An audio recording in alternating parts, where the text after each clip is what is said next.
नमस्कार साथियों। पिछले कई रोज से देश की सबसे बड़ी पंचायत में देश के तमाम मुद्दों पे बहस छिड़ चुकी है।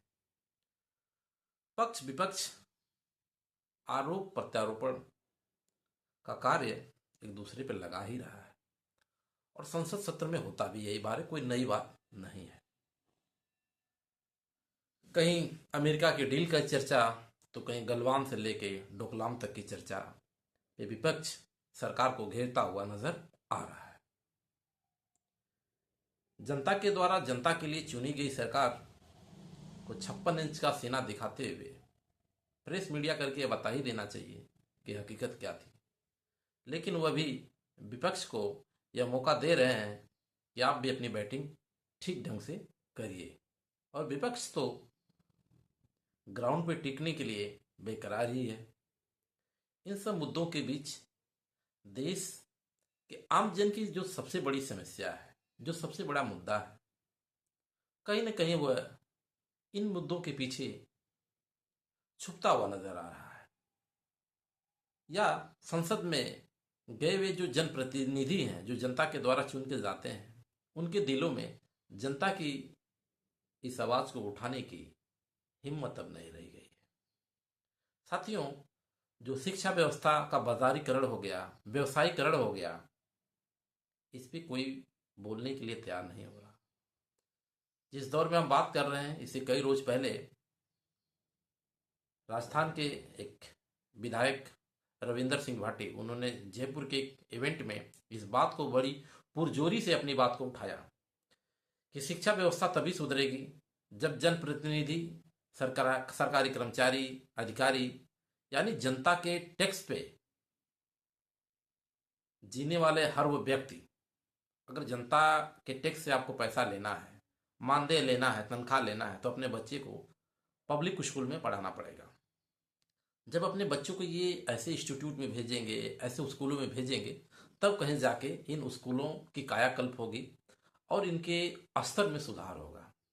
वहीं देश के किसानों के साथ क्या छलावा हो रहा है, ये तो 1-2 वर्ष बाद पता चलेगा, क्योंकि अमेरिका डील के बाद कई बड़े बड़े विशेषज्ञ टीवी पैनल पे या अपनी अपनी बात को प्रिंट मीडिया, सोशल मीडिया के माध्यम से रखते हुए नजर आ रहे हैं कि अगर अमेरिका के कृषि उत्पाद इंडिया में आना शुरू हो गए तो भारत के किसानों की कमर तोड़ के रख देंगे। क्यों इस सरकार के मेन मुद्दों में किसान की अहमियत इतनी नीचे है और व्यापारी वर्ग की सबसे ऊपर? कहीं किसान परेशान है, कहीं युवा परेशान है। स्थिति यह है कि देश का युवा लोकतांत्रिक ढंग से भी अगर अपनी बात रखने की कोशिश करता है, आंदोलन के माध्यम से, शांति वार्ता के माध्यम से, तो बड़ी अजीबोगरीब स्थिति है कि पुलिस या कहर उस पर गिरा दिया जाता है। वहीं देश की सरहद के साथी, देश के सीमाओं पे अपनी जिंदगी की बाजी लगा कि इस देश भारत माँ की रक्षा करने वाले वीर सपूत सैनिकों की तमाम समस्याओं पे भी सरकार के किसी नुमाइंदे ने अपनी बात उठाने की कोशिश नहीं कर रहे हैं। या सिर्फ डील की बात करते हैं और डील से इनको लगता है कि देश की जनता को लगेगा कि देश तरक्की कर रहा है।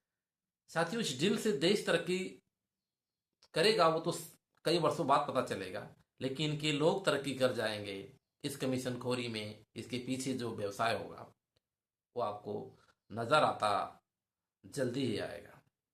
देश के सैनिकों की जो मांग रही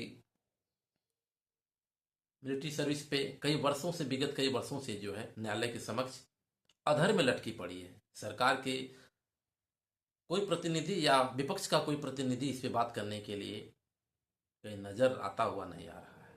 वहीं मिलिट्री सर्विस पे कम्यूटेशन जैसी विसंगतियां जो कई दशक पहले के लिए लाई गई थी, लेकिन समय के साथ उसमें बदलाव की जो जरूरत है उस पर भी सरकार कोई कदम नहीं उठा रही है। उसी के साथ देश की सबसे बड़ी सरकार, जो दुनिया की सबसे बड़ी पार्टी है, इस देश के सैनिकों की क्या हालत कर रखी है कि आज मेडिकल सर्विस पेंशन पे इन्होंने सैनिकों को न्यायालय के सामने लाके खड़ा कर दिया है। 2023 के बाद जितने भी सैनिक आ रहे हैं, तकरीबन उनसे 70% सैनिकों की पेंशन, मेडिकल पेंशन या नहीं दे रहे हैं और वह विवश होकर न्यायालय के समक्ष जा रहे हैं। एक तो आधे अदर नौकरी करके सैनिक अपने घर की तरफ आता है, उसके बावजूद जो आय है थोड़ा सा पेंशन का या कहीं और से अपने बच्चों की पढ़ाई लिखाई, माँ बाप की देख रेख या घर परिवार की सुरक्षा के बजाय न्यायालय के समक्ष लड़ता हुआ नजर आ रहा है। साथियों, हम सब की बात करेगा कौन? हमें लोगों के द्वारा चुन के जो जनप्रतिनिधि देश की सबसे बड़ी पंचायत में जाते हैं, आखिरकार वह देश के आम जनता से जुड़े हुए असल मुद्दों को क्यों नहीं उठाना चाहते हैं? हर बात कहीं यूजीसी लाके, कहीं अमेरिका की डील लाके, तमाम ऐसे मुद्दे हैं जो बीच बीच में लाके इस देश के अंदर बड़ी विडंबना है। देश की आने वाली जो युवा पीढ़ी है, जो इस राष्ट्र को संभालने के लिए तैयार हो रही है, उसके सामने बड़ी विकट परिस्थितियां हैं। अगर वो अपने हक अधिकार की बात करता है तो उसको लाठी और डंडे से स्वागत किया जाता है, और पाखंडवाद को बढ़ावा देने वाले अगर बात करते हैं तो उनको फूलों और माला से नवाजा जाता है। अभी आप देखेंगे, धर्म के प्रति अपनी आस्था रखना सबकी स्वतंत्रता है, लेकिन आस्था में इतना डूब भी नहीं जाना कि उस आस्था विहीन होके कि वह अपने मूल अधिकारों से वंचित हो जाए। साथियों, अभी शुरू हो गए हैं धर्म यात्राएं। मैं देख रहा हूं रोडे पे बच्चे कांवड़ लेके चलना शुरू हो गए हैं।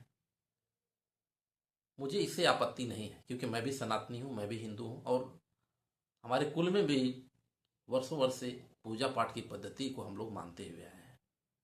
लेकिन इस बात से मुझे दुख होता है कि रोड पे कांवड़िया लेके जाता हुआ युवक, उसको शिक्षा के बारे में बहुत जानकारी नहीं होती है। आप उनके चेहरे पे देखिए, आपको झलकेगा कि इनको किस प्रकार से एक दायरे में गुलाम कर दिया गया है। कभी क्या उस कांवड़ यात्रा में इस देश का अगड़ा समाज, पढ़ा लिखा समाज, इस देश के पॉलिसी बनाने वाले, पॉलिसी मेकर, राजनेता, उनके बच्चे, डॉक्टर, इंजीनियर, वकील, हाई प्रोफाइल सोसाइटी के लोग कांवड़ यात्रा में क्यों नहीं जाते हैं? साथियों, क्या उनकी जिम्मेदारी नहीं है इस संस्कृति को बचाना, इस विरासत को बचाना? क्योंकि यह सब वो पद्धतियां हैं जिससे देश की एक बड़ी आबादी को मानसिक रूप से गुलाम बनाने की योजना होती है।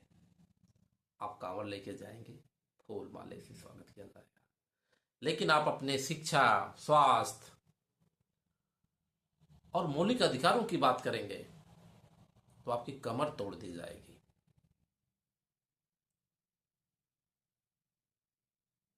75 वर्षों के बाद ये स्थितियां भयभीत करती हैं।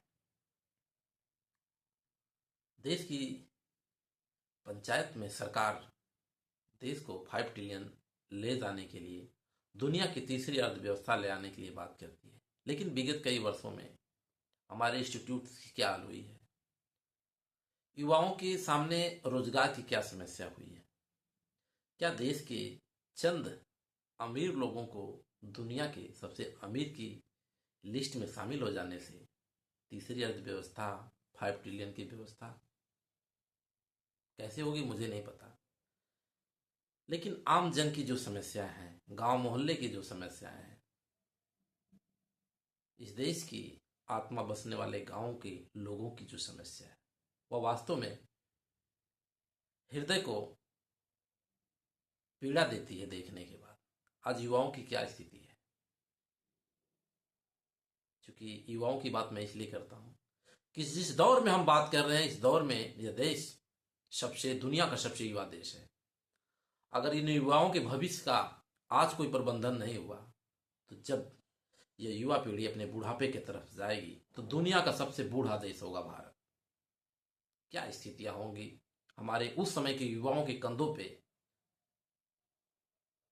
इस देश के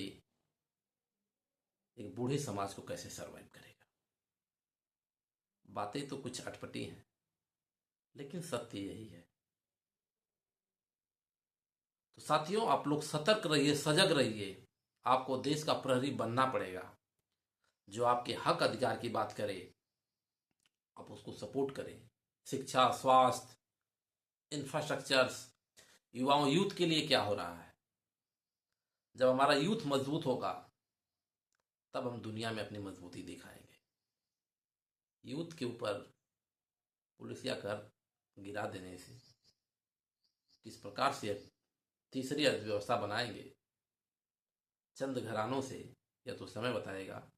इन तमाम मुद्दों के साथ मैं आपसे हमेशा जुड़ने का प्रयास करता हूं, और मैं एक्सपेक्टेशन करता हूं आप लोगों से कि इस तरह के मुद्दे, आप जनहित के मुद्दों के लिए आप सबका सपोर्ट चाहिए। जय हिंद, जय भारत, वंदे मातरम साथियों।